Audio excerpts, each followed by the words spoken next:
it's Joanne. I wanted to showcase this vintage metal candle lantern that I found. I think it's a perfect blend of beauty and functionality. This is crafted with tempered glass.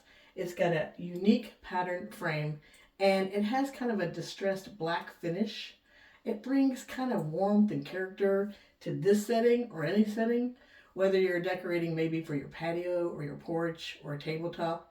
I think this lantern is going to create a really cozy ambiance, day or night. I have mine in the water closet, and I love how it makes the space decorative and stylish. It measures about 14 and a half inches tall and 6 inches wide. When you have the hoop up, it's another couple inches, so about 16 inches if you want the hoop to stay up. It's designed for tea lights or votive candles or maybe a small pillar candle, maybe up to 6 inches tall. I have a kind of a 3 inch pillar candle in it now that's battery operated, so it's no fire.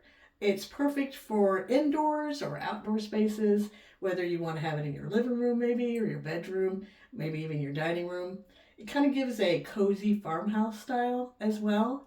It could even be used as a decorative addition for a photo booth or even a prop. It has kind of a rustic farmhouse vibe to it, but it can complement any kinds of decorative styles like coastal or farmhouse, maybe vintage or even boho chic. That would be cool. Place it in on a mantle or an entryway or even a garden pathway. That would be cute. You can give it an extra touch of charm, and it's a perfect gift for any occasion. You could use it for a Thanksgiving gift or a Christmas gift or birthdays or anniversaries. I feel like it's kind of a timeless piece. I love it.